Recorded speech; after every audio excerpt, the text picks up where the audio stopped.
What a world, what a life, what a journey. Opening comments. Did you see the 16 days of Dana White giveaway shit on the UFC website? No. You should probably What? take a look at that. And the reason I say that is because I think his Santa hat is just photoshopped on. They couldn't even get him to wear a Santa hat. What the fuck? Like, if I just go to their webpage, you mean? Yeah, like, I don't know, like, just like UFC fucking whatever the fuck. Scroll down. UFC.com. Scroll down a little bit. And you'll see that It man. is. You'll see It that is. man. It is Look at that literally. shit. Why? What the Like, fuck? they couldn't get him to wear a Santa hat? It's very funny to me. And like, that's clearly why he's on this like fake ass like postage stamp with tape background, is because like they clearly like were struggling to like, I don't know, like take them out of the background or something, so they just put it on like a plain white one. Weird. This is so fucking stupid. And almost as stupid as Jon Jones getting a performance of the night bonus. Wow, isn't that for interesting? The main event. Let's just get into it, guys. This was UFC 309, Jones versus Miocic. I'm just gonna.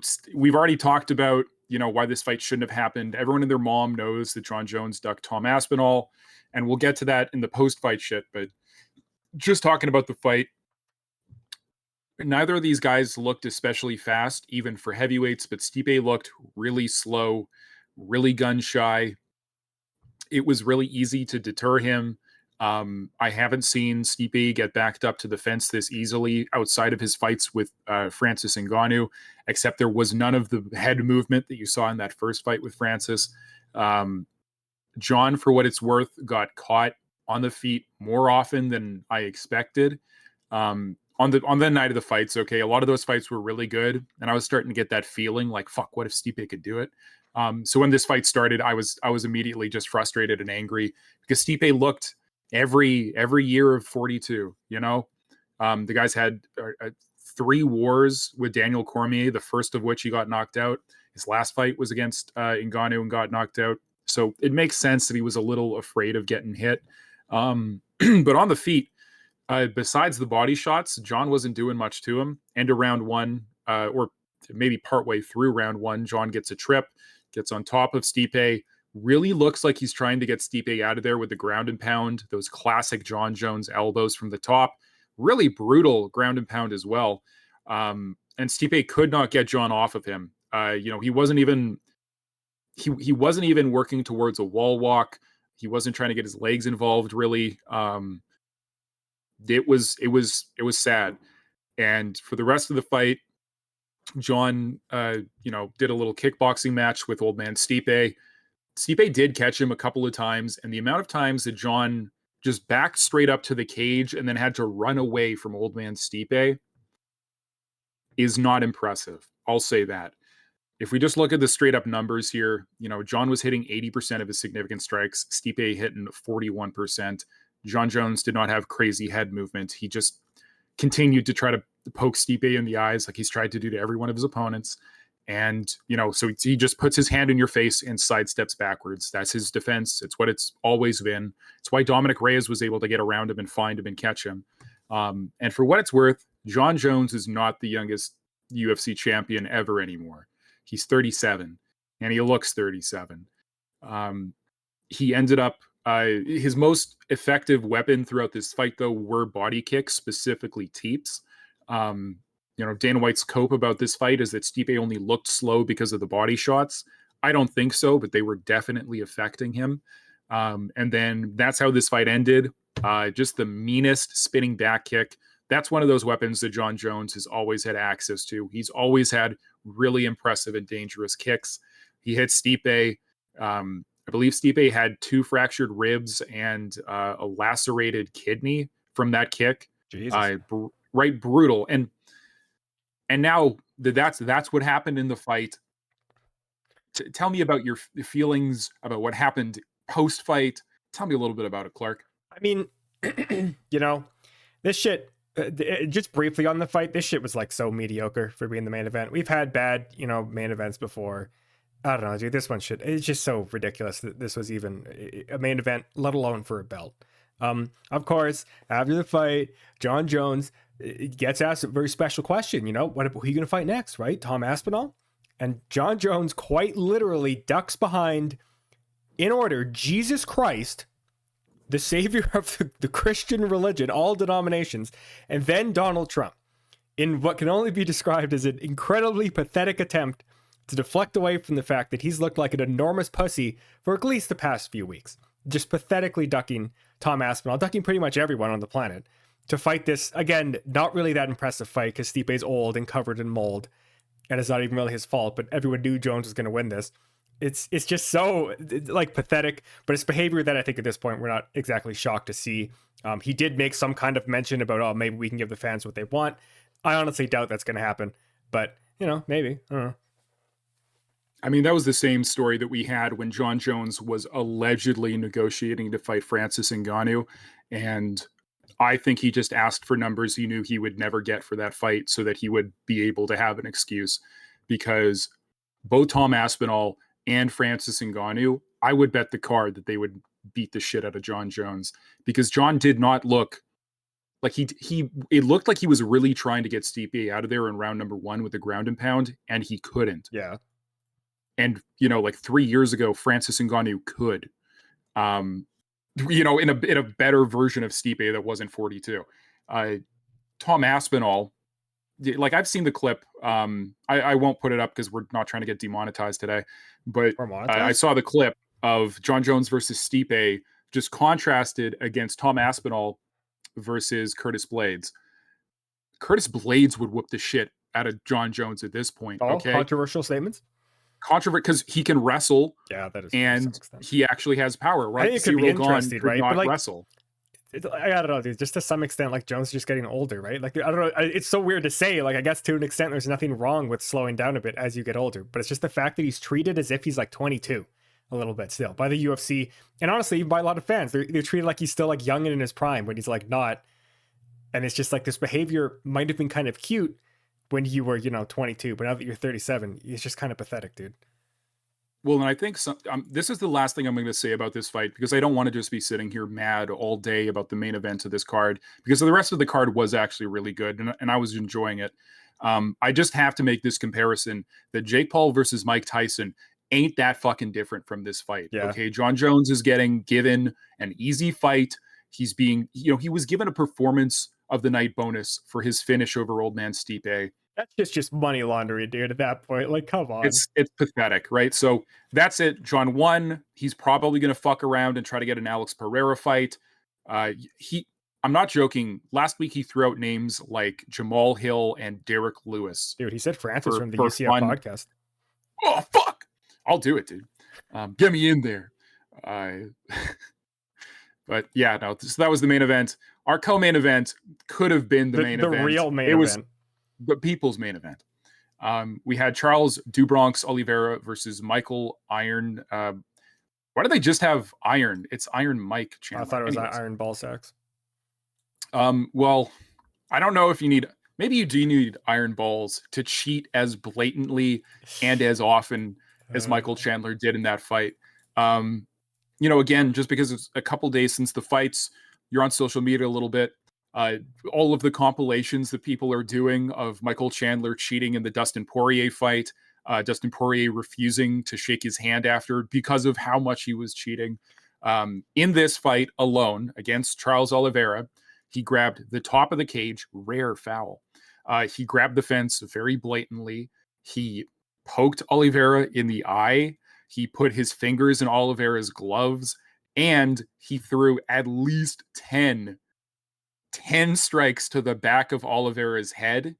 And our referee for this event, Keith Peterson, dude, I'm starting to agree with Dominic Reyes. Dude, what are you doing in there? It's so nice that the UFC, the sport commissions, that they hire blind referees. You know, it's an equal opportunity thing. I love to see, the disabled community getting that kind of shout out. Like, really? Like, what else is your explanation? Oh my god, dude. I mean, but besides that, fight wise, it was incredible. It was a great fight. It was mostly one-way traffic. If we go down here to like our striking numbers by round, you can see Oliveira is ahead in the striking numbers, both in thrown and accuracy in every round up until round number 5. We were sitting there and we were like, oh, but like, anything could happen, right? Chandler all he has to do is knock him out in round 5. And what goddamn nearly happened, Francis? right? I mean, like the only reason that these like total significant strikes are anywhere near close is because of that last round, because Oliveira got a little bit tired and Chandler has that knockout power through every minute of the fight. You know, sometimes he gets tired and he's not going to hit you anymore. He's not going to find the target. But when Oliveira slowed down there in round number 5, Chandler caught him. And we were both on our feet screaming at that television. Because I really wanted Do Bronx to win. I'm a big Charles Oliveira fan. The guy's awesome. And Michael Chandler was doing his best to try to mash the back of Charles Oliveira's head to get to the brains. He was making you know? mashed potatoes in there, dude. Now, after the fight, because he does make it to the end of the round, he does take Michael Chandler's back. And just like the first fight, and everybody knew he was going to do it as soon as he got to his feet, Michael Chandler starts looking around to the crowd. In the first fight that these guys had, I should mention this is a rematch. The first fight that these guys had, Charles Oliveira got Michael Chandler's back, and Michael Chandler just basically jumped backwards to slam Oliveira into the mat. Michael Chandler got up, basically squatting a whole nother human being, and did that not once, but twice at the end of round number 5. That's how these guys ended one of the most insane fights in all of UFC history. That's sort of like round number 5 reversal where Oliveira almost loses it. Not to mention that after the fight, Oliveira explained that one of his legs was just destroyed. He had a serious knee injury going into this fight, and he did that well against Michael Chandler with an injured knee. Just an incredible performance. Dude, drag out fucking Conor McGregor and force him to fight Charles Oliveira so Oliveira makes enough money to get everyone out of the favelas, you know? Like, that or their title shot. I don't know. You got to give it to him at this point. You got to give him something, man, because, yeah, dude, the guy has looked fucking great. And also, just to mention, out of 25 minutes, 14 minutes, 52 seconds of control time. Just incredibly impressive. He was, the further that the fight went on, the worse Charles' takedowns looked. And that's the only concerning thing if he goes into a rematch with Islam Makhachev. Like, if you're going to end up on bottom and you're going to get smashed by Islam, I don't know if I need to see that fight a second time. And that's the only thing, is that Charles is, his grappling is really high level, but his wrestling is behind Islam's. And so he will lose a lot of those positions.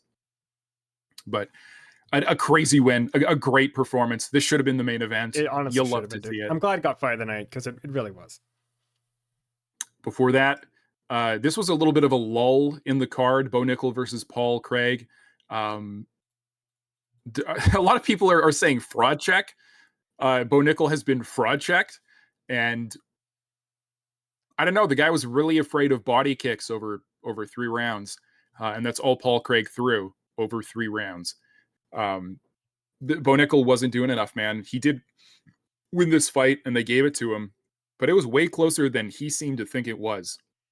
Because I think you could have, like, all 3 judges gave all 3 rounds to Bo Nickell, but I really do believe that you probably could have given one of those rounds to Paul Craig. Yeah, which is really saying something given, you know, what the odds were on this and the age difference. And I don't know, like, Bo Nickell's a wrestler. I understand that Craig has also got some wrestling, and typically that means the guys stand up, but I thought he'd shoot a single takedown or something instead of just very timidly kind of like backing away from Paul Craig for multiple rounds. Yep. And like, just to be 100% clear, the best shots, like the best punches throughout the whole fight were from Bo Nickell. And he did look fast when he actually threw. It's just, he wasn't throwing throughout the majority of this fight. You know, he's landing 54 of 85 strikes. It's just not what people expect from him. And if he was supposed to be this world beater, you know, he's going to be a challenge for Chimaev. I don't think he beats Chimaev anymore. Not after what he did to Rob Whittaker, right? God, I honestly wonder, because, you know, Bo Nickell, Donald Trump's favorite fighter, you know, like, was this just like a feed fight? And then some organizer was like, Nickell, you better not fucking lose this, because Donald's going to be in here. Well, and that's exactly it too. Donald Trump walks in, he's front row. He's Bo Nickell is currently Donald Trump's favorite fighter. You heard it from us first. True. But like, actually he is. Like in the fucking Joe Rogan interview he did with Trump, he asked about Bo Nickell. So clearly a lot of pressure to get that win. And he picks it up. There's a lot of guys at 185 pounds that I think handle Bo Nickell right now. If his manager is smart, he's going to be careful with who he fights next, because he showed some pretty big holes in that stand-up game to be body kicked as many times as he was. Like, what are the actual, like 29% of Paul Craig's strikes were to the body. So a third of everything he threw were predictable body kicks. And Bo Nickell did not catch a single one, and he did not try to initiate a takedown off of a single one. Really, really surprising, not looking great, but he picks up the win. Before that... Oh, no. That's right. It's Sorry, over, Karine dude. Silva lost to Viviana Araujo. This was a pretty close fight, back and forth.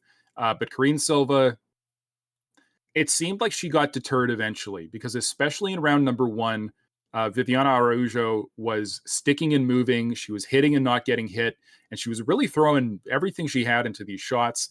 Karine Silva seemed to have a power advantage. When she did land, she was getting respect. But really, in these grappling exchanges, she did not have the dominance I think she expected to have. She got tired, and she just it started to fall apart. Now, in the striking numbers, she does have, more shots in 2 of these rounds, but especially in round number 1 and in round number 3, she's landing like 33% of her strikes, 48%. She's missing most of what she's throwing. That always tires you out. And she just did not look like her normal self in this fight. This one hurt a little bit because I've, been a fan of Silva ever since she started kind of climbing up a little bit. This was her first loss in the UFC. She's won 4. I really was not expecting this shit. And honestly, I mean, she wasn't a huge favorite, but it didn't seem like Vegas was expecting it either. She wasn't, I don't know. I just don't even know. She was having an off day, I guess. She's usually not the one to stand up and strike. She's gone the distance before and done a lot of wrestling going the distance, which is why I was shocked that she got as tired as she did. But she just stood up for a lot of the fight where it felt like she'd be stronger on the ground. And then by the time that she was doing a little more wrestling, she was already kind of tired and a little bit was sloppy. I mean, she got out of a sub attempt by Araujo, which I actually thought was very well done. And that's kind of characteristic of Silva, but she couldn't seal her own sub attempt. And then, I don't know, round 3 was just rough, right? It was 3 takedowns by Araujo, and sure, none of it exactly was dominant on the ground, but I mean, at that point, you're already losing the fight 2 rounds. You kind of have to pull something out, and she just couldn't do it. I don't know. So hopefully, learning experience for her. Maybe it's just an off day or whatever, but a little bit disappointing from Silva. Yep. One thing to note, and I want to acknowledge, I can be very critical of people with a boring fighting style in this sport. Guys who are just grapplers and cage humpers, I hate them. Okay. If you're just going to try to hold somebody down until the referee stands you up, I don't enjoy your fighting style. But if you are a grappler and you're going to win by submission or by ground and pound, you really should be initiating those takedowns early and often, because the earlier that you go to the takedown is the earlier your opponent is thinking about it and worrying about it. And that also opens up the punching. In Conor's fight with Khabib dropped Conor, not the other way around. And it was because Conor's hands were low to get ready to block the takedown. Silva did not shoot a takedown until round number 2. She got 1 of 4 in 2 and 0 of 3 in round number 3. Yeah. By that point, you've already been punched in the head for 5 minutes. So if you are the grappler, right, if you are the Bo Nickell, don't do it recklessly. Just not do it. I don't know. Like, was she just training striking or something? And then they're like, oh, don't take her down in the first round. I was shocked that we did not see a takedown in the first round, because that's where you do it, right? That's where you establish some dominance. You tire them out. You get on top. You do some ground and pound. And she just didn't do it. I don't know. It's like just not using her advantage at all for some reason. Sad. Yep. Tough loss, but I'm sure she'll be back. No, she's done. Before that, we had probably the best. Okay. I feel like he changed his fight name after the fight so that he would gain more recognition. James Lontop's fight name was not Goku on Saturday. I'm pretty sure it was. I think it was. Was it? I think I made fun of him for this before, because like he fought earlier this year. I think I made fun of him on the podcast for calling himself Goku. Okay, I missed that then. He had probably an all-time best performance against Mauricio Ruffy. He gave Ruffy the only difficulty he's had in the UFC so far. This is Ruffy's second UFC fight, I believe, though. If you look at the striking numbers, James Lontop is throwing more and landing more in almost all 3 rounds. What's going on here? What's going on here is that every time Mauricio Ruffy threw, he was hurting James Lontop. Here are 3 pictures that really, I'm gonna bam, bam, bam. That's what this fight looked like when Ruffy was throwing. Lontop's face was being permanently changed. That turn away uppercut, by the way, Oh God. I keep bringing it up, but it's not just like trying to style on the other guy. It's also increasing the torque of the punch by looking away from the opponent you're throwing it at.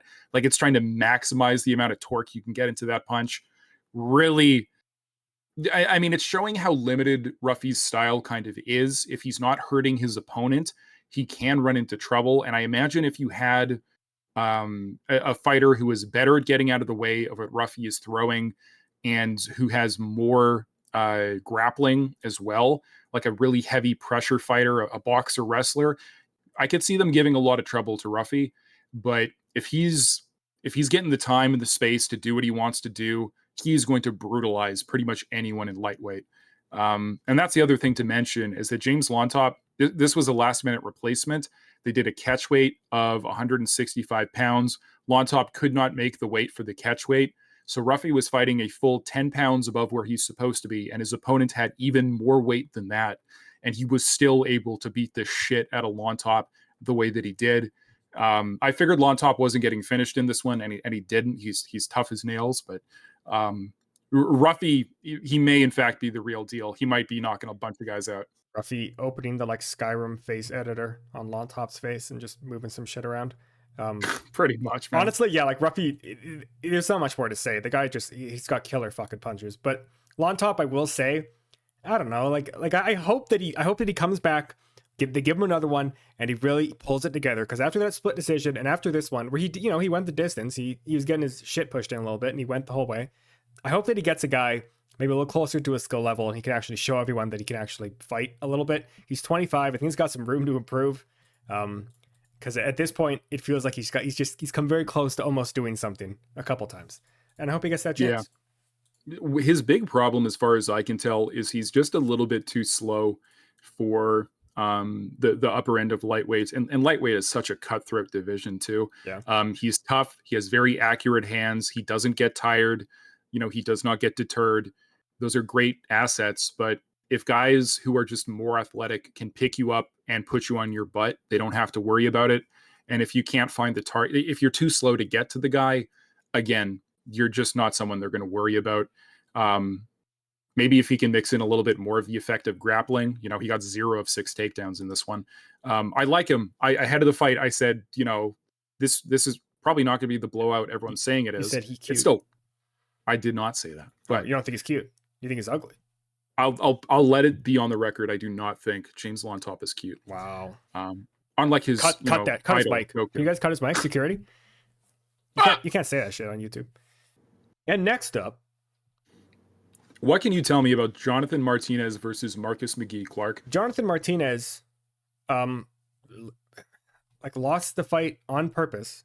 Originally, he was losing the fight on accident. Then he lost the fight on purpose because at round 3, he's throwing some leg kicks, right? A lot of leg kicks actually have gone on this whole card, which was actually kind of nice to see. But he's throwing leg kicks at Marcus McGee.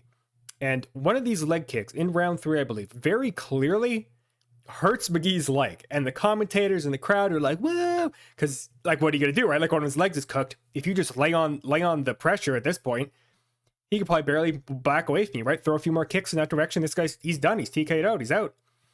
Martinez does not do this.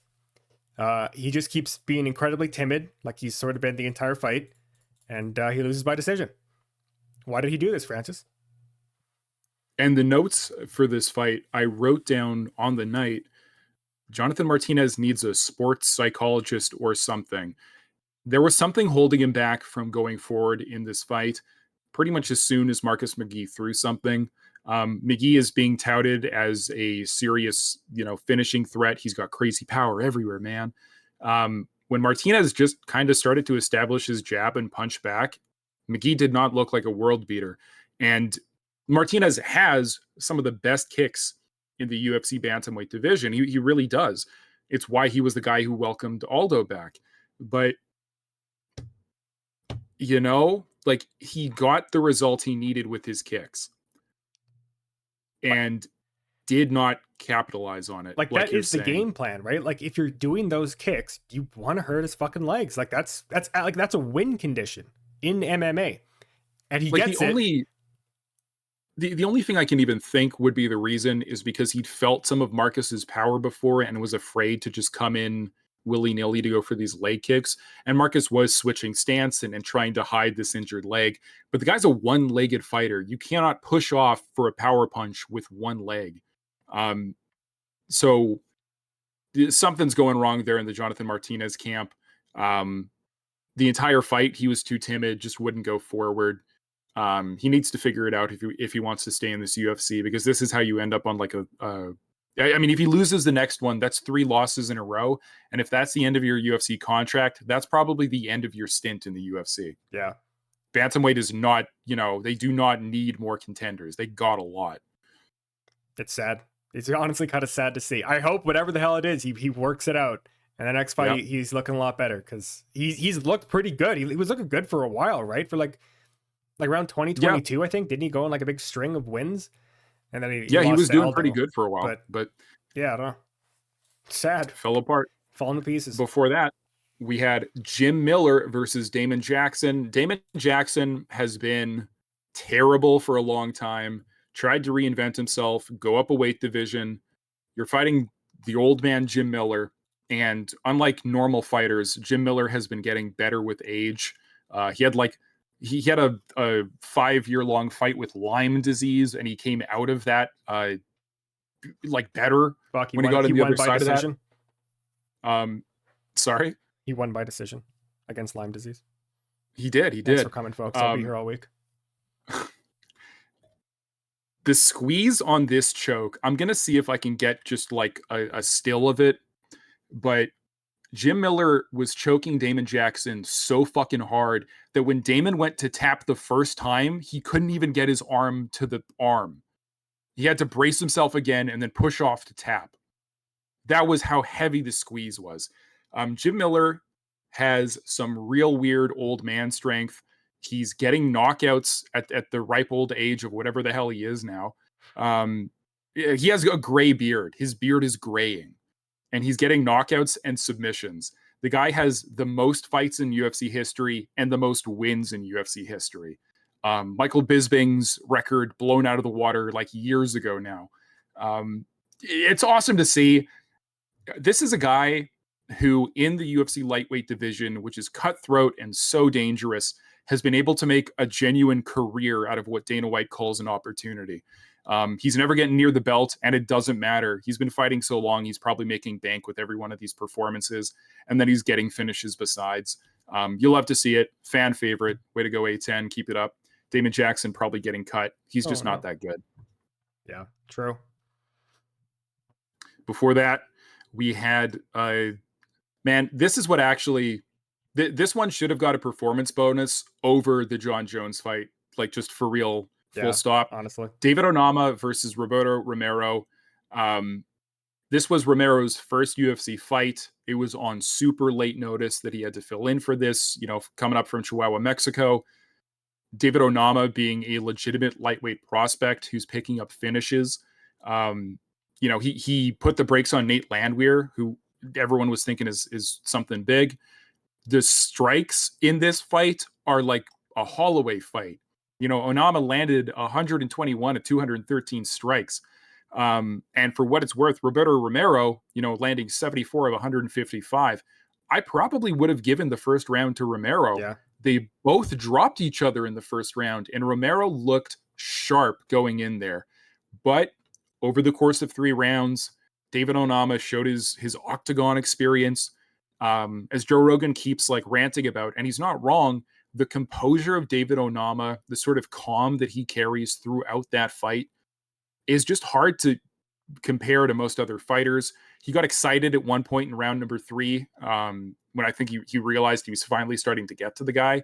Because if you're throwing punches that knock guys out for 2 rounds and the other guy isn't backing off and he's just, every single time you hit him, he just keeps going back to the head weaving, that's going to deter a lot of dudes. And it did not deter Onama. Kept moving, kept going forward. Romero, by the time round number 3 rolled around, you could tell it was a late replacement fight and that this was his UFC debut. Super impressive performance. Give this guy a fucking contract. 100%, man. when he came out like round one, I honest to God, there was the moment when Onama got dropped. I'm like, holy shit, some guy in fucking Vegas is about to make bank off his fucking bet on Romero, because Romero came out of that shit like Onama owed him money, and he looked fucking good in that first round. I was seriously, I said to you, I'm like, this is when people say they're going to war, this is what I want to fucking see, because these two guys in that first round went at it hardcore. And yeah, Romero after that very clearly slowed down. But that is the guy that you want in the fucking UFC, right? Romero, I want to see him again, because he's got some kind of potential in there to come out against Onama like that, and to seriously in round one, at the very least, like, tie it up. It was pretty even. Maybe he didn't win it, but he came pretty fucking close. And that's I think that's worth something. Working the conditioning, etc. But Editor Francis double check, but I'm pretty sure this is the only time David Onama has been dropped in the UFC was in round number 1 of this fight. Yeah, but that's just like crazy shit, man. This was a great fight. I kind of was hoping to see performance of the night on it, but fuck you, Dana. Pretty much. Before that, another like kind of crazy fight. Marcin Tybura was brought in last minute to fight Jonata Deniz. Deniz originally supposed to fight Derek Lewis back at UFC Edmonton a couple of weeks ago. He dropped Tybura early, and then Tybura was like, "Oh, so we're on the ground now, are we?" Brutalized Deniz. Once he gave up on going for the submissions and decided, "Oops, all elbows." Like, it's really worth noting that Tybura's elbows were way more effective than Jon Jones's. I want the record to show that Tybura did here's what Jonata Deniz's face looked like before they cleaned off his face and the doctor stopped the fight. Look at that blood. That's what Tybura did with less time throwing elbows than Jones had. Dude, Tybura versus Jones? It's happening. I mean, like, that's the thing. We could just Once you actually look at what these guys did, like, these were the two heavyweight fights that night. Marcin Tybura was not training when he got called for this fight, and he still did that to Deniz. One thing to note is that Jonata Deniz is a kickboxer. Please, for the love of God, I don't care if you're a heavyweight and you just don't even work out. Please train the fucking wrestling. Finally train the wrestling. Marcin Tybura has been able to maintain a reign in the middle of the UFC's like top 10 purely because he trains grappling and most guys don't. It's why Jon Jones won the fucking heavyweight belt. Please, for the love of God, if you're a coach and for whatever reason you listen to our fucking podcast, drag all the heavyweights in, give them a different day so they don't have to look tired in front of the rest of the gym, and force them to fucking wrestle. Please. Honestly, God, man. It's sometimes for heavyweight, it's just that easy. Like, literally just know how to wrestle. This fight was pretty fun, honestly. I mean, Tybura kind of just ate Deniz up, but holy shit, when Deniz stood up with like the leg wobble, and that's what got the doctor's stoppage, it was so clear that there was a concussion or some kind of minor brain injury. Because like that shit, that's not good when you see that. No. Nice win for Marcin Tybura.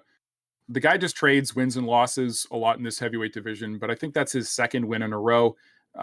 So if he gets a title shot, things are going very poorly at heavyweight, and they usually are. So don't be surprised if it happens. Before that, you asked me when this fight was happening, when these guys are walking out, you asked me, why is Mickey Gall still in the UFC? And the answer is because his second professional fight was in the UFC. He had his debut on Dana White's Looking for a Fight back before he had the Contender Series. He won his fight by like spinning back fist or something. And then he got on the microphone and yelled, "Dana White, let me fight CM Punk." And then they made that fight and he beat CM Punk. And for the legendary completion of that task, Dana White is just like, yeah, whatever, let him fight. And he's just looked terrible very often. He got knocked out in this one. His chin is not there. This is really just a case study, I think, for pushing an athlete too early into a pool that's just way too deep for them. There's a lot of guys out there, who maybe have 5 amateur fights and they have 1 professional win, and they're like, I could do it, man. Put me in there. But this is the proof that that's just not the case. Mickey Gall has not grown in the UFC he has been chewed up and mangled in the UFC. Ramiz Braha was coming off of a layoff, I believe, and just smoked him in the first round. Gall's punches and his striking wasn't the worst, but his defense was bad. It's how he got tagged and obliterated as quickly as he did. I don't know how long they can keep him around. It's a nice win for Ramiz. You gotta say it. It was a nice performance. He looked good.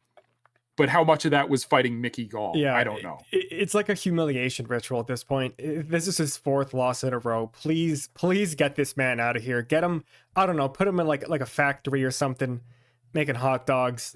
Let him open a bakery, flower shop, cashier. I don't know, man. But he can't be here anymore. We just can't have this anymore. And instead of the David Onama fight, this gets a performance of the night bonus. What's going on there? And whatever, like KO's KO, everyone loves to see it, but like, come on. I don't get that. Anyways, before that, we had Oban Elliott versus Basil Halfz. Halfz, I expected to look better in this fight. He had his performance against Jack Della Maddalena, where some people argued that no one really believed that he won, but you could argue 2 rounds for Basil Halfz in that fight.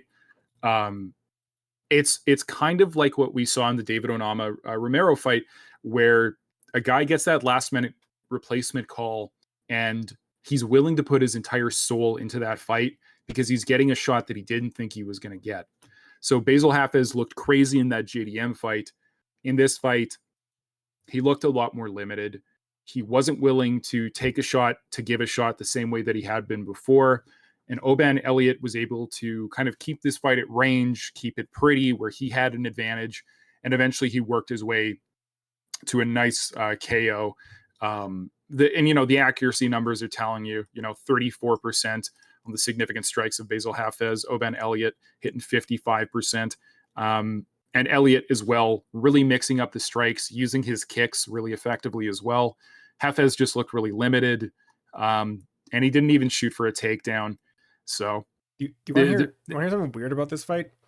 I don't have much to add. I think I agree with largely what you said, but I looked this up and apparently and Oban Elliott actually got to look at this, I guess, in his like post-fight conference or whatever. But apparently he was down 2 rounds on one of the scorecards and even on 2 of the other ones when he got the knockout. Yeah, that's very bizarre. Down 2 rounds on a scorecard. What's going on there?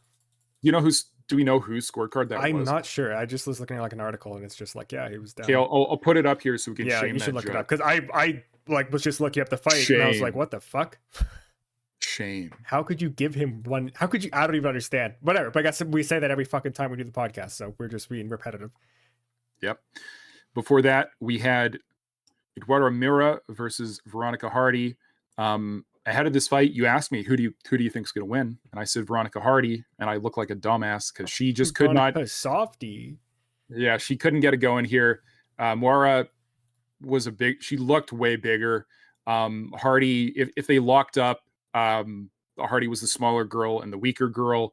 She was trying to get some faster strikes in there, but just couldn't really get it to work. Even though Veronica Hardy is landing more per round, it was less significant. And then for the takedowns, obviously getting 3 or 4 takedowns, 4 minutes of control time. That's the story of this fight. Hardy could not keep Moira off her and just was not strong enough to deal with her when she got on her. Yeah, very true. Hardy, call me. And that was UFC 309. Let's go, baby. Pretty good One overall. hell of a weekend. A pretty fun, night of fights, with a little bit of a shitter at the top maybe, but it was actually pretty good overall. Absolutely. Stay tuned to find out. You'll know if John Jones is ever going to fight Tom Aspinall if that heavyweight belt is vacated in the next 2 weeks to a month. If it's not, I would he would have to be fighting Aspinall. But only time will tell, and whether or not Dana can tickle John's prostate just right. So that's been the UFCF podcast for this week. We'll catch you next week, and stay tuned for a one-off video coming later in the week. Whoa, we'll see you next time. We'll see you then, yeah, that's folks. right. Woo!